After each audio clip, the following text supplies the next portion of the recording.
पूर्ण परमात्मने नमः। श्रीमद् भगवत गीता। गीता तेरा ज्ञान अमृत।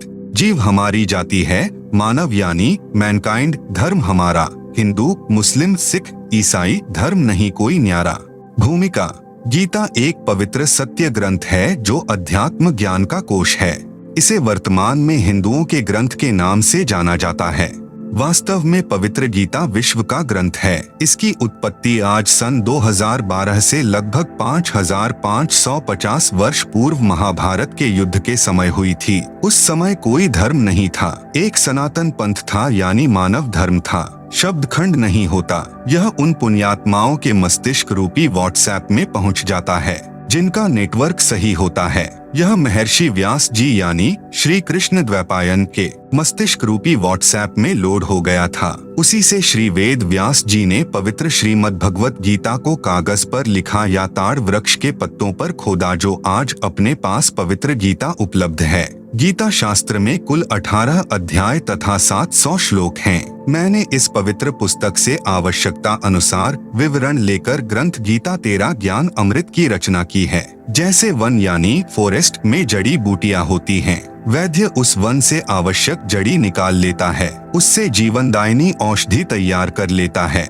वन फिर भी विद्यमान रहता है। इसी प्रकार पुस्तक गीता तेरा ज्ञान अमृत एक औषधि जाने और इसको पढ़कर ज्ञान की घूंट पीकर अपना जन्म मरण यानी वृद्धावस्था और मृत्यु का रोग नाश कराएं। अध्यात्म ज्ञान के बिना मनुष्य जीवन अधूरा है। यदि किसी के पास अरबों खरबों की संपत्ति है, फिर भी वह अपने जीवन में कुछ कमी महसूस करता है। उसकी पूर्ति के लिए मनुष्य पर्यटक स्थलों पर जाता है। उस समय उसको कुछ अच्छा लगता है, परंतु उससे पूरा जीवन अच्छा नहीं हो सकता, नहीं इससे आत्म कल्याण हो सकता। 2-3 दिन के पश्चात पुनः वही दिनचर्या प्रारंभ हो जाती है। फिर भी कुछ अधूरा सा लगता है। वह कमी परमात्मा की भक्ति की है। उसकी पूर्ति के लिए विश्व का धार्मिक मानव अपनी परंपरागत साधना करता है। यदि उस साधक की वह साधना शास्त्रों के अनुकूल है तो लाभ होगा। यदि शास्त्र विधि को त्याग कर मनमाना आचरण अर्थात मनमानी साधना करते हैं तो वह गीता अध्याय 16 श्लोक 23 से 24 के अनुसार व्यर्थ है।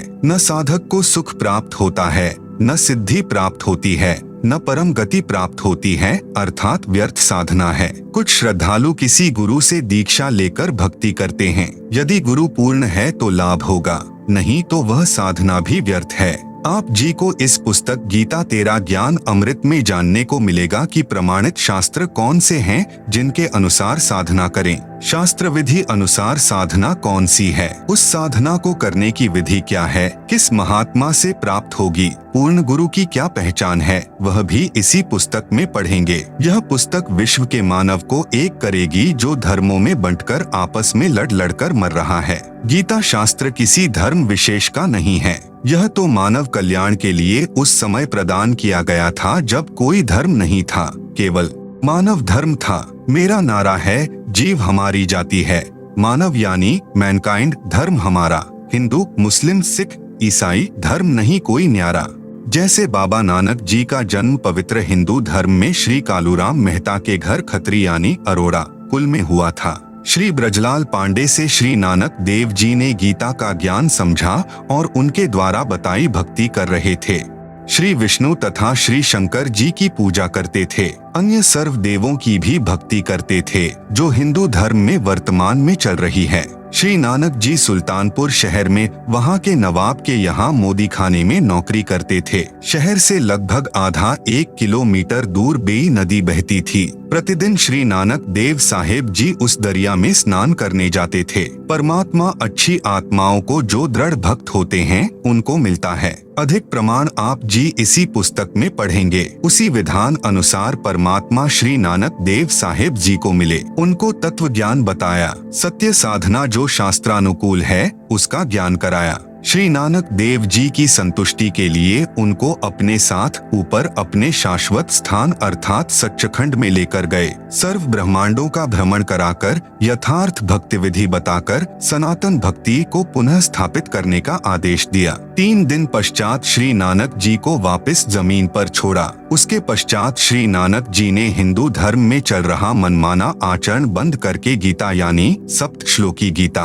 शास्त्र अनुसार साधना का प्रचार करके यथार्थ भक्ति का प्रचार किया। परमात्मा की सत्य साधना करने के लिए सर्वप्रथम गुरु का होना अति अनिवार्य है। इसी का पालन करते हुए श्री नानक जी ने शिष्य बनाने शुरू किए। स्वयं वे गुरु पद पर विराजमान थे। श्री नानक जी के शिष्यों को पंजाबी भाषा में सिख कहते हैं, जिस कारण से उनकी अलग पहचान बन गई और वर्तमान में उन अनुयायियों के समूह ने धर्म का रूप ले लिया। हिंदू तथा सिख आपस में धर्म के नाम पर लड़ मरते हैं, यह विवेक की कमी है। विवेचन भक्ति कोई करो, उसको गुरु बनाना आवश्यक है। गुरु भी वक्त गुरु हो जो अपने मुख कमल से तत्व ज्ञान तथा साधना विधि बताए। गुरु शरीर का ही नाम नहीं है, उस शरीर में जो आत्मा है वह गुरु है। शरीर 5 तत्व का हो या इलेक्ट्रॉनिक वीडियो का हो, वह वक्त गुरु कहा जाता है। हिंदुओं में अधिकतर बिना गुरु के ही अपनी परंपरागत साधना करते हैं। उसी बिगड़े रूप को श्री नानक जी ने परमात्मा से प्राप्त ज्ञान से ठीक किया था। वर्तमान में सिखों में भी वक्त गुरु का अभाव है। जैसे सूक्ष्म वेद में कहा है, सूक्ष्म वेद क्या है यह आप इसी पुस्तक से जाने कि रामकृष्ण से कौन बड़ा। उन्होंने भी गुरु की 3 लोक के वे धनी, गुरु आगे आधीन। भावार्थ, जो हिंदू श्रद्धालु बिना गुरु के मनमाना आचरण करते हैं, उनको कहा है कि आप जी श्री राम तथा श्री कृष्ण जी से बड़ा तो किसी को नहीं मानते हो। वे 3 लोक के धनी अर्थात मालिक होते हुए भी गुरु धारण करके भक्ति किया करते थे तथा अपने अपने गुरुदेव के चरणों में दंडवत प्रणाम किया करते थे। श्री रामचंद्र जी के गुरु जी ऋषि वशिष्ठ जी थे तथा श्री कृष्ण चंद्र जी के गुरु जी ऋषि दुर्वासा जी थे। संदीपनी ऋषि तो अक्षर ज्ञान कराने वाले अध्यापक थे। ऋषि दुर्वासा जी आध्यात्मिक गुरु श्री कृष्ण जी के थे। आपकी क्या बुनियाद है? आप बिना गुरु के भक्ति करके कल्याण चाहते हैं। सूक्ष्म वेद में फिर कहा है, कबीर गुरु बिन माला फिरते, गुरु बिन देते दान, गुरु बिन दोनों निष्फल हैं। भावे पूछो वेद पुराण। इस पुस्तक में आप जी को और भी अनेक भक्ति के गुर मिलेंगे तथा यथार्थ अध्यात्म ज्ञान व साधना की भी जानकारी होगी। मैं आशा करता हूँ कि यह पुस्तक मानव कल्याण करेगी। मेरी परमेश्वर से विनय है कि हे परमात्मा, मुझ दास के इस प्रयत्न को सफल करना। सर्व प्राणी आप जी के बच्चे हैं, आप जी की आत्मा हैं। इनको यथार्थ भक्ति मार्ग समझ में आए और सर्व मानव अपना जीवन धन्य बनाए। विश्व में शांति हो। सत्य साहिब, दिनांक 8/9/2012। लेखक संत रामपाल दास महाराज, सतलोक आश्रम बरवाला, हरियाणा, भारत। आप सुन रहे हैं जगत गुरु तत्वदर्शी संत रामपाल जी महाराज द्वारा लिखित पुस्तक गीता तेरा ज्ञान अमृत का पेज नंबर 1। 2 शब्द, जीव हमारी जाति है, मानव धर्म हमारा। हिंदू, मुस्लिम, सिख, ईसाई धर्म नहीं कोई न्यारा। श्रीमद् भगवत गीता का ज्ञान जिस समय सन 2012 से लगभग 5550 वर्ष पूर्व बोला गया, उस समय कोई धर्म नहीं था। हिंदू धर्म यानी आदि शंकराचार्य द्वारा चलाई गई 5 देव उपासना वाली परंपरा को अपनाने वाले हिंदू कहे जाने लगे। वास्तव में यह सनातन पंथ है जो लाखों वर्षों से चला आ रहा है। उस हिंदू धर्म की स्थापना आदि प्रथम शंकराचार्य जी ने सन 2012 से 2500 वर्ष पूर्व की थी। आदि शंकराचार्य जी का जन्म ईसा मसीह से 508 वर्ष पूर्व हुआ था। 8 वर्ष की आयु में उन्हें उपनिषदों का ज्ञान हो गया। 16 वर्ष की आयु में आदि शंकराचार्य जी ने एक विरक्त साधु से दीक्षा ली जो गुफा में रहता था। कई दिन बाहर नहीं निकलता था। उस महात्मा ने आदि शंकराचार्य जी को बताया कि जीव ही ब्रह्म है, अयम आत्मा ब्रह्म का पाठ पढ़ाया तथा चारों वेदों में यही प्रमाण बताया। लोगों ने आदि शंकराचार्य जी से पूछा कि यदि जीव ही ब्रह्म है तो पूजा की क्या आवश्यकता है? आप भी ब्रह्म, हम भी ब्रह्म, ब्रह्म का अर्थ परमात्मा। इस प्रश्न से आदि शंकराचार्य जी असमंजस में पड़ गए। आदि शंकराचार्य जी ने अपने विवेक से कहा कि श्री विष्णु, श्री शंकर की भक्ति करो। फिर 5 देवताओं की उपासना का विधान दृढ़ किया। Number 1 Shri Brahma ji, number 2 Shri Vishnu ji, number 3 Shri Shiv जी, नंबर 4 श्री देवी जी, नंबर 5 श्री गणेश जी, परंतु मूल रूप में इष्ट रूप में तमगुण शंकर जी को ही माना है। यह विधान आदि शंकराचार्य जी ने 20 वर्ष की आयु में बनाया, अर्थात 488 ईसा पूर्व हिंदू धर्म की स्थापना की थी। उसके प्रचार के लिए भारतवर्ष में चारों दिशाओं में एक एक शंकर मठ की स्थापना की। आदि शंकराचार्य जी ने नंबर 1 गिरि साधु बनाए जो पर्वतों में रहने वाली जनता में अपने धर्म को दृढ़ करते थे। नंबर 2 पुरी साधु बनाए जो गांव गांव में जाकर अपने धर्म को बताकर क्रिया कराते थे। नंबर 3 सन्यासी साधु बनाए जो विरक्त रहकर जनता को प्रभावित करके अपने साथ लगाते थे। नंबर 4 वानप्रस्थी साधु बनाए जो वन में रहने वाली जनता को अपना मत सुनाकर अपने साथ जोड़ते थे। वेदों ऋग्वेद, यजुर्वेद, सामवेद और अथर्ववेद तथा गीता व पुराणों उपनिषदों को सत्य ज्ञान युक्त पुस्तक मानते थे, जो आज तक हिंदू धर्म के श्रद्धालु इन्हीं धार्मिक ग्रंथों को सत्य मानते हैं। इस प्रकार हिंदू धर्म की स्थापना ईसा से 488 वर्ष पूर्व यानी सन 2012 से 2500 वर्ष पूर्व हुई थी। आदि शंकराचार्य जी 30 वर्ष की आयु में असाध्य रोग के कारण शरीर त्याग कर भगवान शंकर के लोक में चले गए, क्योंकि वे शंकर जी के उपासक थे। उन्हीं के लोक से इसी धर्म की स्थापना के लिए आए माने गए हैं।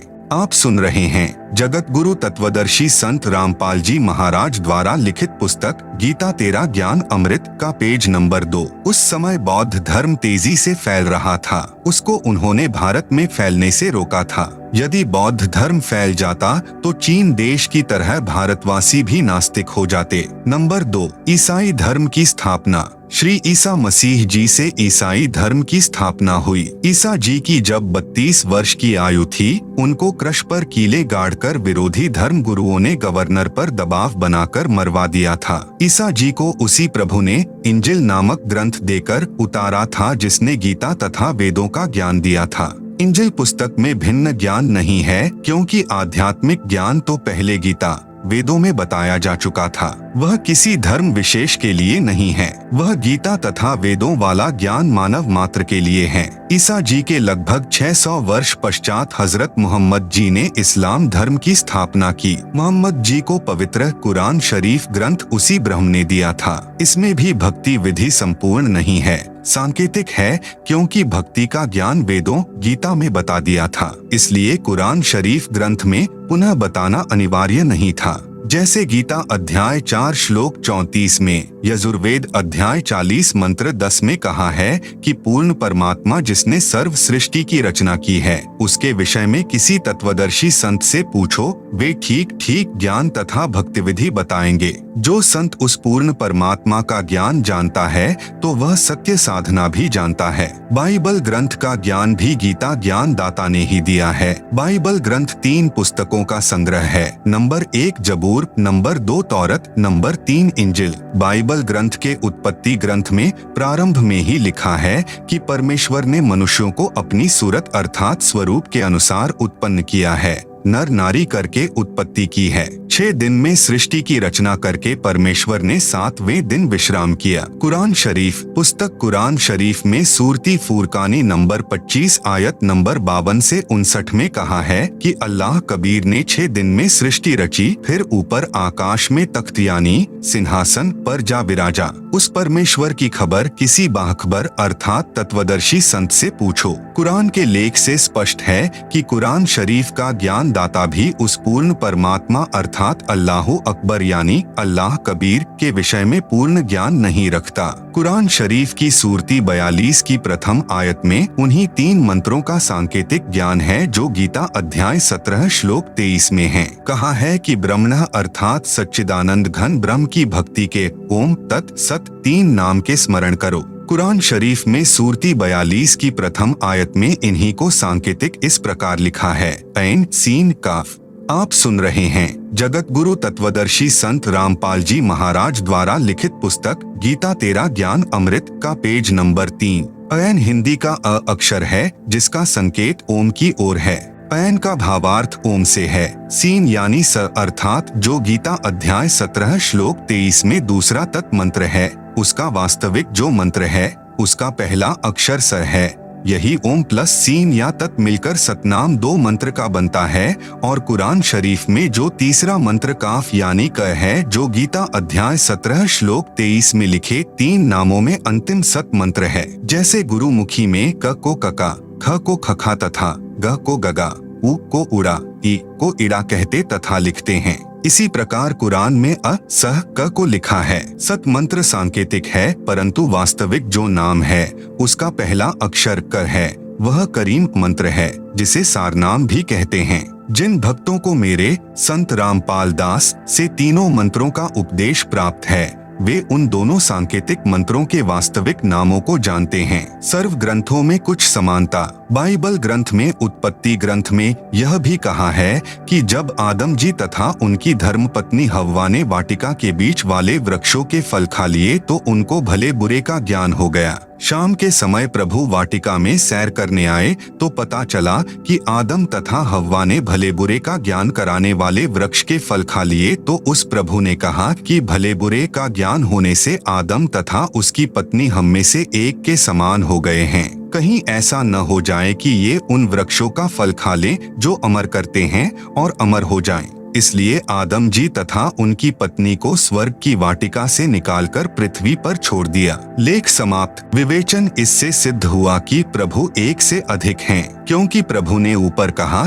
कि ये भले बुरे का ज्ञान होने से हम में से एक के समान हो गए हैं। फिर बाइबल ग्रंथ में कहा है कि अब्राहिम मामरे के वृक्षों के नीचे बैठा था, उसको 3 प्रभु दिखाई दिए, उनको खाना खिलाया, दंडवत प्रणाम करके आशीर्वाद लिया। इससे सिद्ध हुआ कि बाइबल में 3 प्रभु माने हैं। मुसलमान धर्म में 4 यारी माने गए हैं जो बालक रूप में रहते हैं। सूक्ष्म वेद अर्थात तत्व ज्ञान में कहा है कि वही सनक सनंदना, वही 4 यारी, तत्व ज्ञान जाने बिना बिगड़ी बात सारी। भावार्थ, हिंदू धर्म में जो सनक, सनंदन, सनातन तथा संत कुमार बालक रूप में रहते हैं, वे ब्रह्मा जी के मानस पुत्र हैं। मुसलमान धर्म में उन्हीं को 4 यारी, 4 बालक मित्र कहते हैं। फिर सूक्ष्म वेद में कहा है कि वही मोहम्मद, वही महादेव, वही आदम, वही ब्रह्मा, दास गरीब दूसरा कोई नहीं, देख आपने घर मा। आप सुन रहे हैं जगत गुरु तत्वदर्शी संत रामपाल जी महाराज द्वारा लिखित पुस्तक गीता तेरा ज्ञान अमृत का पेज नंबर 4। भावार्थ, मुसलमान धर्म के प्रवर्तक हजरत मोहम्मद जी भगवान शिव के लोक से आए पुण्यकर्मी आत्मा थे जो परंपरागत साधना ही एक गुफा में बैठकर किया करते थे। शिव जी का एक गण जो 11 रुद्रों में से एक है, वह मोहम्मद जी से उस गुफा में मिले। उन्हीं की भाषा यानी अरबी भाषा में काल प्रभु अर्थात ब्रह्म का संदेश सुनाया। उसी रुद्र को मुसलमान जबरिल फरिश्ता कहते हैं जो नेक फरिश्ता माना जाता है। भावार्थ है कि हजरत मोहम्मद भी शिव के बच्चे हैं। जो मुसलमान धर्म का पवित्र तीर्थ स्थल काबा है, उसमें भगवान शंकर के लिंग के आकार का पत्थर लगा है, उसको मुसलमान श्रद्धालु सिजदा अर्थात प्रणाम करते हैं। नंबर 2, आदम बाबा।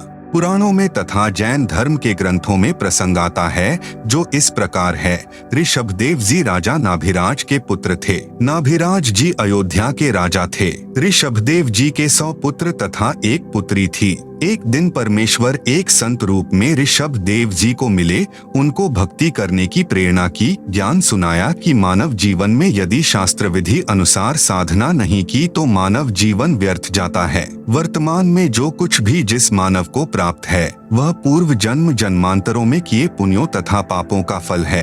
आप राजा बने हो, यह आपका पूर्व का शुभ कर्म फल है। यदि वर्तमान में भक्ति नहीं करोगे तो आप भक्ति शक्तिहीन तथा पुण्यहीन होकर नरक में गिरोगे तथा फिर अन्य प्राणियों के शरीरों में कष्ट उठाओगे। जैसे वर्तमान में इन्वर्टर की बैटरी चार्ज कर रखी है और चार्जर निकाल रखा है, फिर भी वह बैटरी कार्य कर रही है। इन्वर्टर से पंखा भी चल रहा है, बल्ब ट्यूब भी जग रहे हैं। यदि चार्जर को फिर से लगाकर चार्ज नहीं किया तो कुछ समय उपरांत इन्वर्टर सर्व कार्य छोड़ देगा, न पंखा चलेगा, न बल्ब न ट्यूब जगेंगी। इसी प्रकार मानव शरीर एक इन्वर्टर है, शास्त्र अनुकूल भक्ति चार्जर है, परमात्मा की शक्ति से मानव फिर से चार्ज हो जाता है, अर्थात भक्ति की शक्ति का धनी तथा पुण्यवान हो जाता है। यह ज्ञान उस ऋषि रूप में प्रकट परमात्मा के श्री मुख कमल से सुनकर ऋषभदेव जी ने भक्ति करने का पक्का मन बना लिया। ऋषभदेव जी ने ऋषि जी का नाम जानना चाहा तो ऋषि जी ने अपना नाम कविदेव अर्थात कबीरदेव बताया तथा यह भी कहा कि मैं स्वयं पूर्ण परमात्मा हूँ।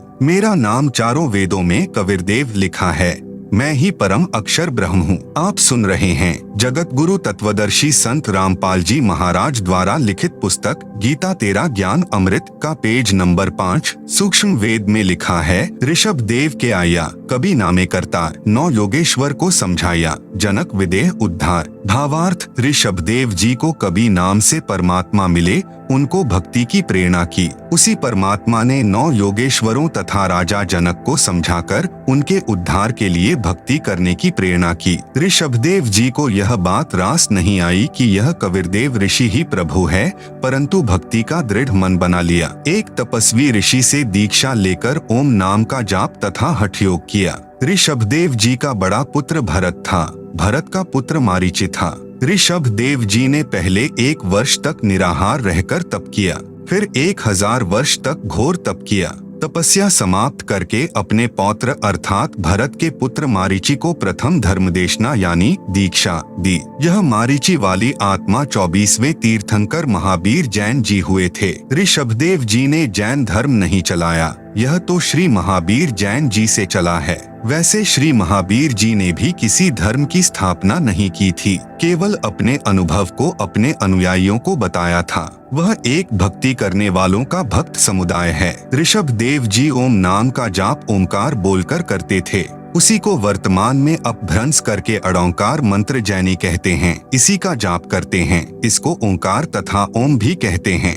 हम अपने प्रसंग पर आते हैं। जैन धर्म ग्रंथ में तथा जैन धर्म के अनुयायियों द्वारा लिखित पुस्तक आओ जैन धर्म को जाने में लिखा है कि ऋषभदेव जी जैनी उन्हीं को आदिनाथ कहते हैं वाला जीव ही बाबा आदम रूप में जन्मा था। अब उसी सूक्ष्म वेद की वाणी का सरलार्थ करता हूँ। वही मोहम्मद, वही महादेव, वही आदम, वही ब्रह्मा, दास गरीब दूसरा कोई नहीं, देख आपने घर माँ। बाबा आदम जी भगवान ब्रह्मा जी के लोक से आए थे, क्योंकि मानव जन्म में की गई साधना के अनुसार प्राणी भक्ति अनुसार ऊपर तीनों देवताओं के लोक में बारी बारी जाता है। अपने पुण्य क्षीण होने पर पुनः पृथ्वी पर संस्कारवश जन्म लेता है। संत गरीब दास जी गांव छुड़ानी जिला झज्जर हरियाणा प्रांत वाले को स्वयं ही वही परमात्मा मिले थे जो ऋषभदेव जी को मिले थे। संत गरीब दास जी ने परमेश्वर के साथ ऊपर जाकर अपनी आंखों से सर्व व्यवस्था को देखा था। फिर बताया है कि आदम जी ब्रह्मा जी के लोक से आए थे, ब्रह्मा के अवतार थे। मोहम्मद जी तमगुण शिव जी के अवतार थे। प्रिय पाठ को अवतार 2 प्रकार के होते हैं। नंबर 1, स्वयं वह प्रभु अवतार लेता है, जैसे श्री राम, श्री कृष्ण आदि के रूप में स्वयं श्री विष्णु जी अवतार धार कर आए थे। परंतु कपिल ऋषि जी, परशुराम जी को भी विष्णु जी के अवतारों में गिना जाता है। ये स्वयं श्री विष्णु जी नहीं थे, विष्णु लोक से आए देवात्मा थे। आप सुन रहे हैं जगत गुरु तत्वदर्शी संत रामपाल जी महाराज द्वारा लिखित पुस्तक गीता तेरा ज्ञान अमृत का पेज नंबर 6। उनके पास कुछ शक्ति विष्णु जी की थी, क्योंकि वे उन्हीं के द्वारा भेजे गए थे। इसी प्रकार हजरत मोहम्मद जी श्री शिव जी के लोक से आए देवात्मा यानी अवतार थे तथा बाबा आदम जी श्री ब्रह्मा जी के लोक से आए देवात्मा यानी अवतार थे। इसी प्रकार ईसा मसीह जी श्री विष्णु जी के लोक से आए देवात्मा यानी अवतार थे। ईसाई श्रद्धालु भी ईसा जी को प्रभु का पुत्र मानते हैं, प्रभु नहीं। संत गरीब दास जी ने कहा है कि यदि आप जी को मेरी बात पर विश्वास नहीं होता तो मेरे द्वारा बताई शास्त्र विधि अनुसार भक्ति साधना करके अपने घर में अर्थात अपने मानव शरीर में अपनी आंखों देख लो। भावार्थ है, शरीर की रचना सर्व धर्मों के मनुष्यों की एक जैसी है। तत्व ज्ञान न होने के कारण हम धर्मों में बंट गए। संत गरीब दास जी ने बताया है कि मानव शरीर में परमेश्वर ने भिन्न भिन्न अंग बनाए हैं। रीढ़ की हड्डी अर्थात बैकबोन यानी स्पाइन के अंदर की ओर कंठ तक 5 कमल चक्र बने हैं। कृपया देखें यह चित्र। शरीर यानी पिंड में कमलों यानी चक्रों का चित्र दिया गया है, जिसे आप पुस्तक में देख सकते हैं। नंबर 1 मूल चक्र। यह चक्र रीढ़ की हड्डी के अंत से 1 इंच ऊपर गुदा के पास है। इसका देवता श्री गणेश है। इस कमल की 4 पंखुड़ियां हैं। नंबर 2 स्वाद चक्र। यह मूल कमल से 2 इंच ऊपर रीढ़ की हड्डी के अंदर की ओर चिपका है। इसके देवता श्री ब्रह्मा जी तथा उनकी धर्म पत्नी सावित्री जी हैं। इस कमल की 6 पंखुड़ियां हैं। नंबर 3 नाभि कमल चक्र। यह नाभि के सामने उसी रीढ़ की हड्डी के साथ चिपका है। इसके देवता श्री विष्णु जी तथा उनकी धर्म पत्नी लक्ष्मी जी हैं। इस कमल की 8 पंखुड़ियां हैं। नंबर 4 हृदय कमल चक्र। यह कमल सीने में बने दोनों स्तनों के मध्य में रीढ़ की हड्डी के साथ चिपका है। इसके देवता श्री शिव जी तथा उनकी धर्म पत्नी पार्वती जी हैं। इस कमल की 12 पंखुड़ियां हैं। आप सुन रहे हैं जगत गुरु तत्वदर्शी संत रामपाल जी महाराज द्वारा लिखित पुस्तक गीता तेरा ज्ञान अमृत का पेज नंबर 7। नंबर 5 कंठ कमल। यह कमल छाती की हड्डियों के ऊपर जहां से गला शुरू होता है, उसके पीछे रीढ़ की हड्डी के साथ अंत में है। इसकी प्रधान श्री देवी अर्थात दुर्गा जी हैं। इस कमल की 16 पंखुड़ियां हैं। शेष कमल चक्र ऊपर हैं। नंबर 6 संगम कमल या छठा कमल। यह कमल सुषमणा के ऊपर वाले द्वार पर है। इसकी 3 पंखुड़ियां हैं। इसमें सरस्वती रूप में देवी दुर्गा जी निवास करती हैं। एक पंखुड़ी में देवी दुर्गा सरस्वती रूप में रहती है। उसी के साथ में 72 करोड़ उर्वशी यानी सुंदर परियां रहती हैं, जो ऊपर जाने वाले भक्तों को अपने जाल में फंसाती हैं। दूसरी पंखुड़ी में सुंदर युवा नर रहते हैं, जो भक्त मतियों को आकर्षित करके काल जाल में रखते हैं। काल भी अन्य रूप में इन युवाओं का संचालक मुखिया बनकर रहता है। तीसरी पंखुड़ी में स्वयं परमात्मा अन्य रूप में रहते हैं, अपने भक्तों को उनके जाल से मुक्त कराते हैं, ज्ञान सुनाकर सतर्क करते हैं। नंबर 7 त्रिकुटी कमल चक्र। यह दोनों आँखों की भौहों यानी सेलियों के मध्यम में सिर के पिछले हिस्से में अन्य कमलों की ही पंक्ति में ऊपर है। इसका देवता सतगुरु रूप में परमेश्वर ही है। इस कमल की 2 पंखुड़ियां हैं। एक सफेद यानी वर्ण रंग की, दूसरी काले भंवर यानी भंवरे के रंग की पंखुड़ियां हैं। सफेद पंखुड़ी में सतगुरु रूप में सत्य पुरुष का निवास है। काली पंखुड़ी में नकली सतगुरु रूप में काल निरंजन का वास है। नंबर 8 सहस्र कमल चक्र। यह कमल सिर के मध्य भाग से 2 उंगल नीचे अन्य कमलों की ही पंक्ति में है। हिंदू धर्म के व्यक्ति सिर पर बालों की चोटी रखते थे, कुछ अब भी रखते हैं। इसके नीचे वह सहस्र कमल दल है। इसका देवता ब्रह्म है। इसे क्षर पुरुष भी कहते हैं, जिसने गीता व वेदों का ज्ञान कहा है। इस कमल की 1000 पंखुड़ियां हैं। इनको काल ब्रह्म ने प्रकाश से भर रखा है। स्वयं इसी कमल चक्र में दूर रहता है। वह स्वयं दिखाई नहीं देता, केवल पंखुड़ियां चमकती दिखाई देती हैं। अष्ट कमल दल। इस कमल का देवता अक्षर पुरुष है। इसे परब्रह्म भी कहते हैं। इसकी पंखुड़ियां भी 8 हैं। इसकी स्थिति नहीं बताऊंगा, क्योंकि नकली गुरु भी इसको जानकर जनता को भ्रमित कर देंगे। नंबर 9 शंख कमल दल। इस कमल में पूर्ण ब्रह्म अर्थात परम अक्षर ब्रह्म का निवास है। इसकी शंख पंखुड़ियां है। इसकी स्थिति भी नहीं बताऊंगा, कारण ऊपर लिख दिया है। जो चित्र में दिखाए हैं, इनमें छठा कमल तथा 9वां कमल नहीं दिखाया है। कारण यही है कि विद्यार्थियों की धीरे धीरे ज्ञान वृद्धि की जाती है। कमलों का गहरा रहस्य है। यह कबीर सागर के सारांश में लिखा है। आप सुन रहे हैं जगत गुरु तत्वदर्शी संत रामपाल जी महाराज द्वारा लिखित पुस्तक गीता तेरा ज्ञान अमृत का पेज नंबर 8। शरीर में ये कमल ऐसा कार्य करते हैं जैसे टेलीविजन में चैनल लगे हैं। उन चैनलों में से जिस भी चैनल को चालू करोगे, उस पर कार्यक्रम दिखाई देगा। वह कार्यक्रम चल तो रहा है, स्टूडियो में दिख रहा है, टीवी में। इसी प्रकार प्रत्येक कमल का फंक्शन है। इन कमलों को चालू करने के मंत्र हैं, जो यह दास यानी संत रामपाल दास जाप करने को देता है। प्रथम बार दीक्षा इन्हीं चैनलों को खोलने की दी जाती है। मंत्रों की शक्ति से सर्व कमल ऑन यानी चालू हो जाते हैं।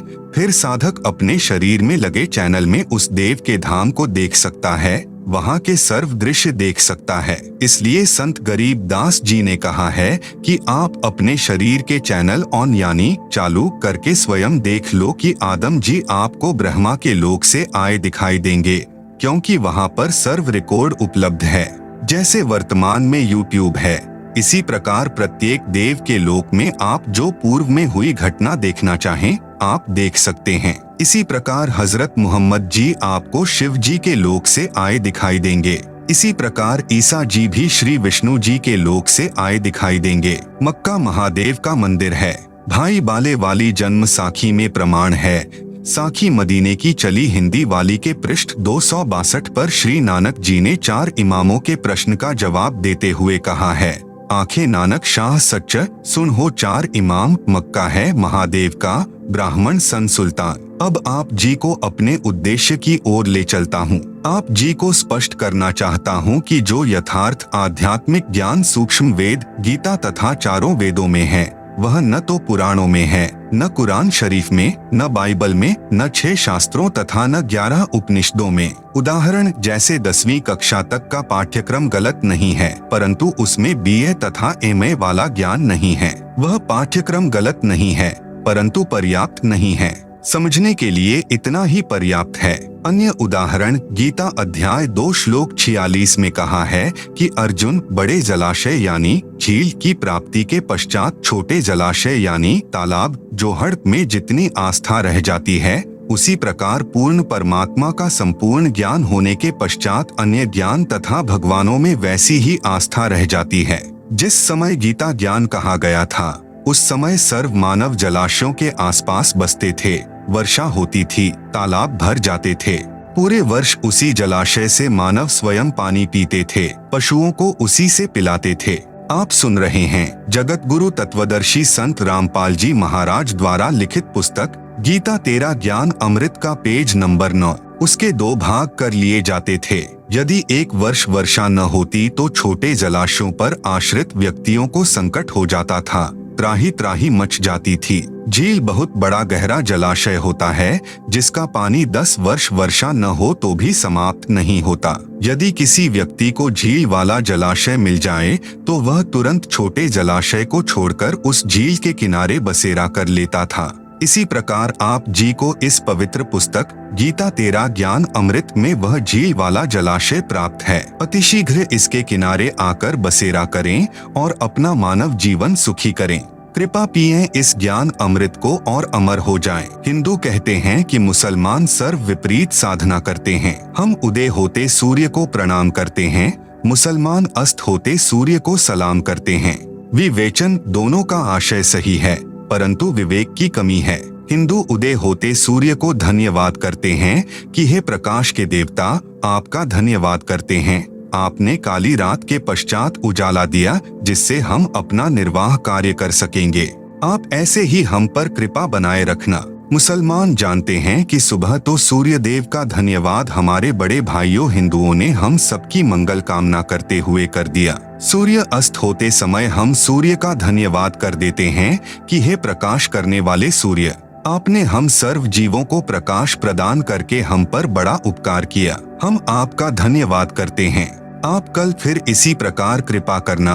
आप भी अल्लाह अकबीर की रचना हो और हम भी उसी की संतान हैं। वास्तव में न तो मुसलमान सूर्य की पूजा करते हैं न हिंदू। दोनों पक्ष पूर्व पश्चिम की ओर मुख करके सुबह हिंदू तथा शाम को मुसलमान परमात्मा की भी पूजा करते हैं। पूजा केवल पूर्ण परमात्मा की करनी चाहिए। अन्य देवों फरिश्तों का आदर करना चाहिए। अधिक ज्ञान के लिए आगे पढ़े गीता का सत्य सार इसी पुस्तक में। निवेदन इसी पुस्तक के अंत में पृष्ठ 204 पर गीता प्रेस गोरखपुर से प्रकाशित श्री जयदयाल गोयंदका जी द्वारा अनुवादित गीता के संबंधित अध्यायों के श्लोकों की फोटोकॉपी लगाई है ताकि आप जी सत्य को तुरंत जान सकें और आप जी को प्रमाण देखने के लिए अन्य गीता खरीदने की आवश्यकता न पड़े। लेखक संत रामपाल दास। आप सुन रहे हैं जगत गुरु तत्वदर्शी संत रामपाल जी महाराज द्वारा लिखित पुस्तक गीता तेरा ज्ञान अमृत का पेज नंबर 10। गीता का सत्य सार। गीता यानी श्रीमद् भगवत गीता।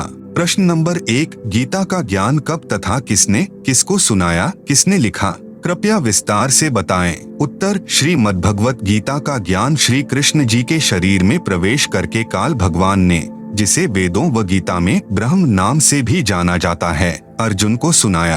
जिस समय कौरव तथा पांडव अपनी संपत्ति अर्थात दिल्ली के राज्य पर अपने अपने हक का दावा करके युद्ध करने के लिए तैयार हो गए थे, दोनों की सेनाएं आमने सामने कुरुक्षेत्र के मैदान में खड़ी थी।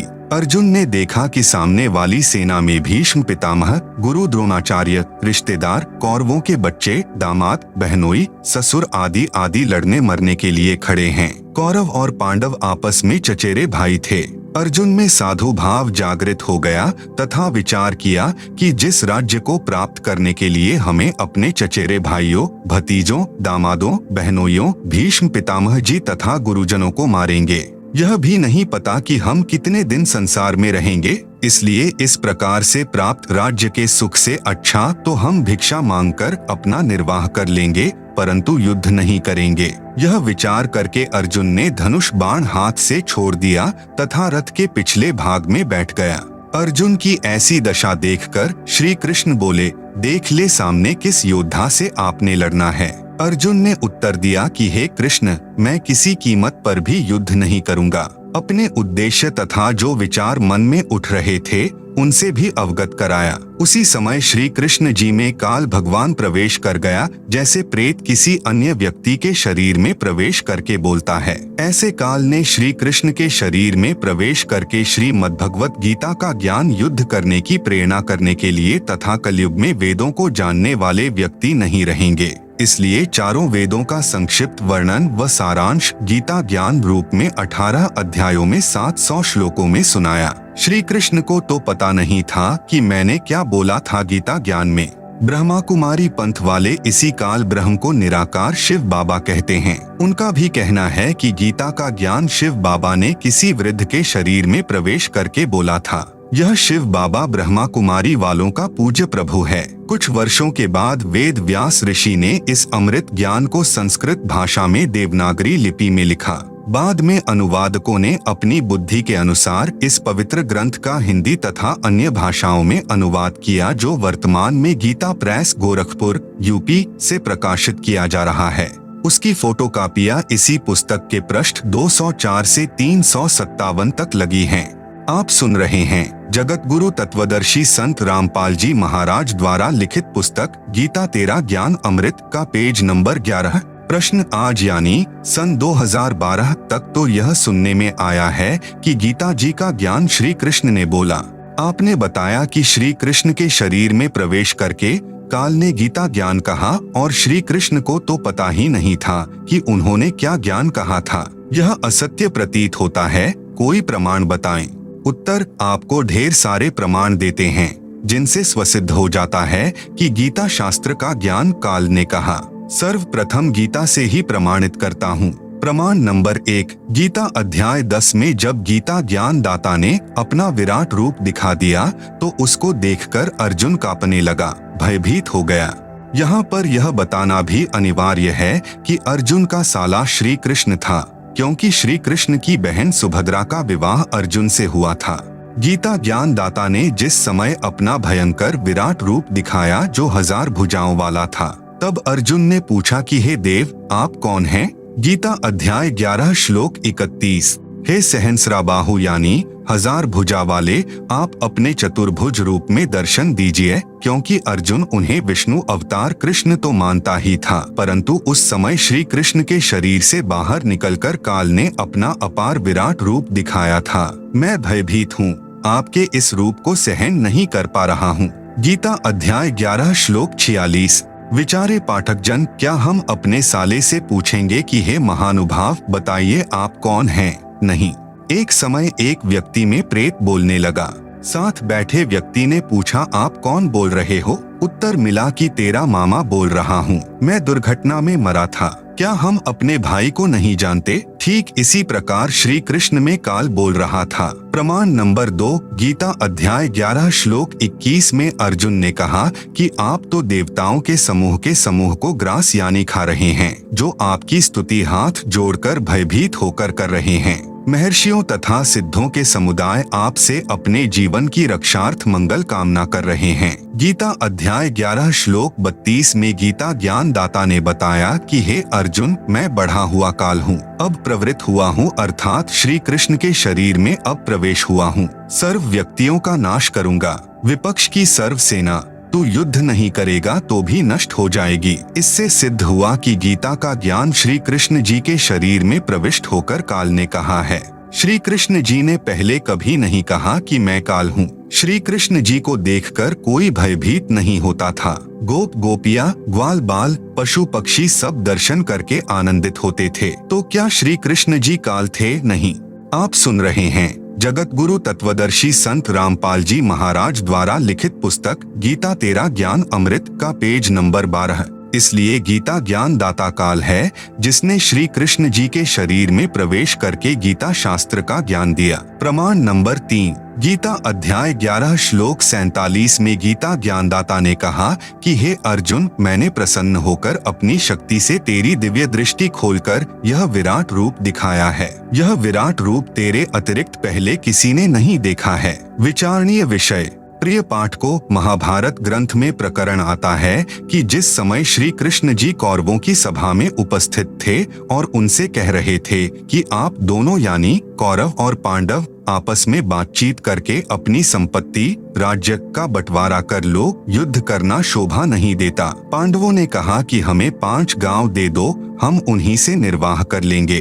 दुर्योधन ने यह भी मांग नहीं मानी और कहा कि पांडवों के लिए सुई की नोक के समान भी राज्य नहीं है, युद्ध करके ले सकते हैं। इस बात से श्री कृष्ण भगवान बहुत नाराज हो गए तथा दुर्योधन से कहा कि तू पृथ्वी के नाश के लिए जन्मा है, कुल नाश करके टिकेगा।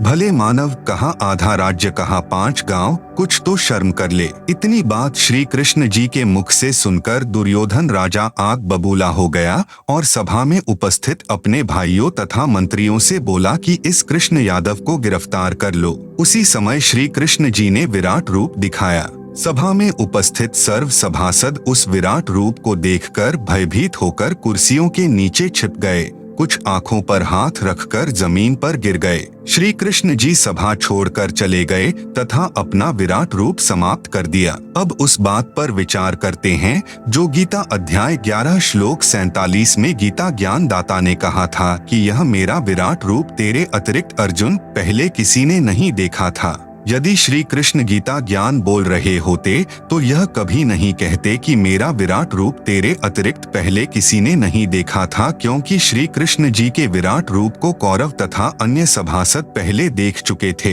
इससे सिद्ध हुआ कि श्रीमद् भगवत गीता का ज्ञान श्री कृष्ण ने नहीं कहा, उनके शरीर में प्रेतवत प्रवेश करके काल यानी शरपुरुष ने कहा था। यह तीसरा प्रमाण हुआ। प्रमाण नंबर 4, श्री विष्णु पुराण गीता प्रेस गोरखपुर से प्रकाशित के पृष्ठ 168 पर प्रमाण है कि एक समय देवताओं और राक्षसों का युद्ध हुआ। देवता पराजित होकर समुद्र के किनारे जाकर छिप गए। फिर भगवान की तपस्या स्तुति करने लगे। काल का विधान है, अर्थात काल ने प्रतिज्ञा कर रखी है कि मैं अपने वास्तविक काल रूप में कभी किसी को दर्शन नहीं दूंगा, अपनी योग माया से छिपा रहूंगा। प्रमाण गीता अध्याय 7 श्लोक 24 से 25 में। इसलिए यह काल यानी शरपुरुष किसी को विष्णु जी के रूप में दर्शन देता है, किसी को शंकर जी के रूप में, किसी को ब्रह्मा जी के रूप में दर्शन देता है। आप सुन रहे हैं जगत गुरु तत्वदर्शी संत रामपाल जी महाराज द्वारा लिखित पुस्तक गीता तेरा ज्ञान अमृत का पेज नंबर 13। देवताओं को श्री विष्णु जी के रूप में दर्शन देकर कहा कि मैंने जो आपकी समस्या है वह जान ली है। आप पुरंजय राजा को युद्ध के लिए तैयार कर लो। मैं उस राजा श्रेष्ठ के शरीर में प्रविष्ट होकर राक्षसों का नाश कर दूंगा। ऐसा ही किया गया। अधिक ज्ञान के लिए आप जी विष्णु पुराण पढ़ सकते हैं। प्रमाण नंबर 5, श्री विष्णु पुराण के पृष्ठ 173 पर प्रमाण है कि एक समय नागवंशियों तथा गंधर्वों का युद्ध हुआ। गंधर्वों ने नागों के सर्व बहुमूल्य हीरे, लाल व खजाने लूट लिए, उनके राज्य पर भी कब्जा कर लिया। नागाओं ने भगवान की स्तुति की। वही काल भगवान विष्णु रूप धारण करके प्रकट हुआ। कहा कि आप पुरुकुत्स राजा को गंधर्वों के साथ युद्ध के लिए तैयार कर लें। मैं राजा पुरुकुत्स के शरीर में प्रवेश करके दुष्ट गंधर्वों का नाश कर दूंगा। ऐसा ही हुआ। उपरोक्त विष्णु पुराण की दोनों कथाओं से स्पष्ट हुआ यानी प्रमाणित हुआ कि यह काल भगवान यानी शर पुरुष इस प्रकार अव्यक्त यानी गुप्त रहकर कार्य करता है। इसी प्रकार इसने श्री कृष्ण जी में प्रवेश करके गीता का ज्ञान कहा है। प्रमाण नंबर 6 महाभारत ग्रंथ में गीता प्रेस गोरखपुर यूपी से प्रकाशित में भाग 2 पृष्ठ 800 से 801 पर लिखा है कि महाभारत के युद्ध के पश्चात राजा युधिष्ठिर को राजगद्दी पर बैठाकर श्री कृष्ण जी ने द्वारिका जाने की तैयारी की। तब अर्जुन ने श्री कृष्ण जी से कहा कि आप वह गीता वाला ज्ञान फिर से सुनाओ, मैं उस ज्ञान को भूल गया हूँ। श्री कृष्ण जी ने कहा कि हे अर्जुन, आप बड़े बुद्धिहीन हो, बड़े श्रद्धाहीन हो, आपने उस अनमोल ज्ञान को क्यों भुला दिया। अब मैं उस ज्ञान को नहीं सुना सकता क्योंकि मैंने उस समय योग युक्त होकर गीता का ज्ञान सुनाया था। विचार करें, युद्ध के समय योग युक्त हुआ जा सकता है तो शांत वातावरण में योग युक्त होने में क्या समस्या हो सकती है। वास्तव में यह ज्ञान काल ने श्री कृष्ण में प्रवेश करके बोला था। श्री कृष्ण जी को स्वयं तो वह गीता ज्ञान याद नहीं, यदि वे वक्ता थे तो वक्ता को तो सर्व ज्ञान याद होना चाहिए। श्रोता को तो प्रथम बार में 40% ज्ञान याद रहता है। इससे सिद्ध है कि गीता का ज्ञान श्री कृष्ण जी में प्रवेश होकर काल यानी शर पुरुष ने बोला था। उपरोक्त प्रमाणों से स्पष्ट हुआ कि श्रीमद् भगवत गीता का ज्ञान श्री कृष्ण ने नहीं कहा। उनको तो पता ही नहीं कि क्या कहा था। श्री कृष्ण जी के शरीर में प्रवेश करके काल पुरुष यानी शर पुरुष ने बोला था। प्रश्न 2 काल पुरुष कौन है? उत्तर इसके लिए पढ़ें सृष्टि रचना जो पृष्ठ 120 पर लिखी है। प्रश्न 3 काल भगवान अर्थात ब्रह्म अविनाशी है या जन्मता मरता है? उत्तर जन्मता मरता है।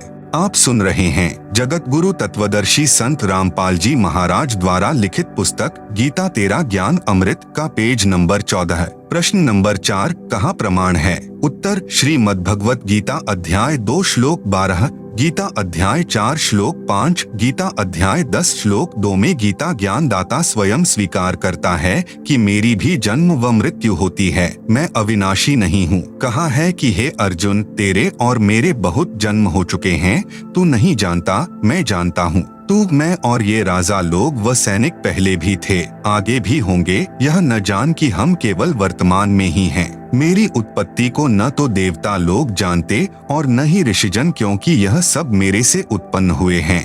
इससे सिद्ध हुआ कि गीता ज्ञान दाता काल पुरुष अविनाशी नहीं है, इसलिए इसको क्षर पुरुष कहा जाता है। प्रश्न 5 क्या ब्रह्मा विष्णु तथा शिव अविनाशी हैं? उत्तर नहीं, ये नाशवान हैं, इनकी भी जन्म मृत्यु होती है। ब्रह्मा विष्णु तथा शिव जी के माता पिता भी हैं। प्रश्न 6 कोई प्रमाण बताओ, माता पिता का नाम भी बताओ। उत्तर श्री देवी महापुराण गीता प्रेस गोरखपुर से प्रकाशित के 3 स्कंद पृष्ठ 123 पर श्री विष्णु जी ने अपनी माता दुर्गा की स्तुति करते हुए कहा है कि हे मातः, आप शुद्ध स्वरूपा हो, सारा संसार आपसे ही उद्भाषित हो रहा है, हम आपकी कृपा से विद्यमान है। मैं, ब्रह्मा और शंकर तो जन्मते मरते हैं, हमारा तो आविर्भाव यानी जन्म तथा तिरोभाव यानी मृत्यु हुआ करता है, हम अविनाशी नहीं हैं। तुम ही जगत जननी और सनातनी देवी हो और प्रकृति देवी हो। शंकर भगवान बोले, हे माता, विष्णु के बाद उत्पन्न होने वाले ब्रह्मा जब आपका पुत्र है तो क्या मैं तमोगुणी लीला करने वाला शंकर तुम्हारी संतान नहीं हुआ, अर्थात मुझे भी उत्पन्न करने वाली तुम ही हो। इस देवी महापुराण के उल्लेख से सिद्ध हुआ कि श्री ब्रह्मा जी, श्री विष्णु जी तथा श्री शंकर जी को जन्म देने वाली माता श्री दुर्गा देवी यानी अष्टंगी देवी है और तीनों नाशवान हैं। श्री ब्रह्मा जी, श्री विष्णु जी तथा श्री शिव जी का पिता कौन है? प्रमाण श्री शिव महापुराण गीता प्रेस गोरखपुर से प्रकाशित में इनके पिता का ज्ञान है।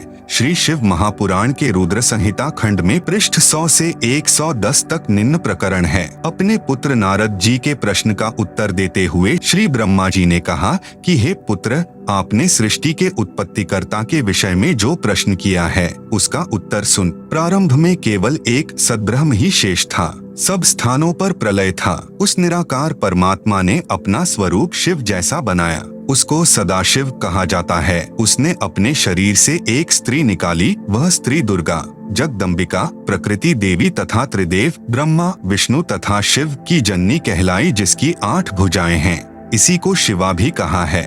आप सुन रहे हैं जगत गुरु तत्वदर्शी संत रामपाल जी महाराज द्वारा लिखित पुस्तक गीता तेरा ज्ञान अमृत का पेज नंबर 15। श्री विष्णु जी की उत्पत्ति। सदाशिव और शिवा यानी दुर्गा ने पति पत्नी रूप में रहकर एक पुत्र की उत्पत्ति की, उसका नाम विष्णु रखा। श्री ब्रह्मा जी की उत्पत्ति। श्री ब्रह्मा जी ने बताया कि जिस प्रकार विष्णु जी की उत्पत्ति शिव तथा शिवा के संयोग भोग विलास से हुई है, उसी प्रकार शिव और शिवा ने मेरी भी उत्पत्ति की। नोट, यहाँ पर शिव को काल ब्रह्म जाने, शिवा को दुर्गा जाने। प्रिय पाठ को इस रुद्र संहिता खंड में शंकर जी की उत्पत्ति का प्रकरण नहीं है, यह अनुवादकर्ता की गलती है। वैसे देवी पुराण में शंकर जी ने स्वयं स्वीकारा है कि मेरा जन्म दुर्गा यानी प्रकृति से हुआ है। श्री शंकर जी भी शिव तथा शिवा का पुत्र है। श्री शिव महापुराण के विधवेश्वर संहिता खंड पृष्ठ 24 से 30 पर प्रमाण। एक समय श्री ब्रह्मा जी तथा श्री विष्णु जी का इस बात पर युद्ध हो गया कि ब्रह्मा जी ने कहा, मैं तेरा पिता हूँ क्योंकि यह संसार मेरे से उत्पन्न हुआ है, मैं प्रजापिता हूँ। विष्णु जी ने कहा कि मैं तेरा पिता हूँ, तू मेरे नाभि कमल से उत्पन्न हुआ है। दोनों एक दूसरे को मारने के लिए तत्पर हो गए। उसी समय सदाशिव अर्थात काल ब्रह्म ने उन दोनों के बीच में एक सफेद रंग का प्रकाशमय स्तंभ खड़ा कर दिया। फिर स्वयं शंकर के रूप में प्रकट होकर उनको बताया कि तुम कोई भी कर्ता नहीं हो। हे पुत्रों, मैंने तुमको जगत की उत्पत्ति और स्थिति रूपी 2 कार्य दिए हैं। इसी प्रकार मैंने शंकर और रुद्र को 2 कार्य संहार व तिरोगति दिए हैं। मुझे वेदों में ब्रह्म कहा है। मेरे 5 मुख हैं, एक मुख से अकार यानी अ, दूसरे मुख से उकार यानी उ तथा तीसरे मुख से मकार यानी म, चौथे मुख से बिंदु तथा 5वें मुख से नाद यानी शब्द प्रकट हुए हैं। उन्हीं 5 अव्ययों से एकीभूत होकर एक अक्षर ओम बना है। यह मेरा मूल मंत्र है। उपरोक्त शिव महापुराण के प्रकरण से सिद्ध हुआ कि श्री ब्रह्मा जी, श्री विष्णु जी तथा श्री शंकर जी की माता श्री दुर्गा देवी यानी अष्टंगी देवी है तथा पिता सदाशिव अर्थात काल ब्रह्म है, जिसने श्रीमद् भगवत गीता का ज्ञान श्री कृष्ण जी में प्रवेश करके बोला था। इसी को क्षर पुरुष, क्षर ब्रह्म भी कहा गया है। यही प्रमाण श्रीमद् भगवत गीता अध्याय 14 श्लोक 3 से 5 में भी है कि रज यानी रजगुण ब्रह्मा, सत यानी सतगुण विष्णु, तम यानी तमगुण शंकर, तीनों गुण प्रकृति अर्थात दुर्गा देवी से उत्पन्न हुए हैं। प्रकृति तो सब जीवों को उत्पन्न करने वाली माता है। मैं यानी गीता ज्ञानदाता सब जीवों का पिता हूँ। मैं दुर्गा यानी प्रकृति के गर्भ में बीज स्थापित करता हूँ, जिससे सबकी उत्पत्ति होती है। आप सुन रहे हैं जगत गुरु तत्वदर्शी संत रामपाल जी महाराज द्वारा लिखित पुस्तक गीता तेरा ज्ञान अमृत का पेज नंबर 16। प्रश्न नंबर 7, यह कहाँ प्रमाण है कि रजगुण ब्रह्मा है, सतगुण विष्णु तथा तमगुण शंकर है?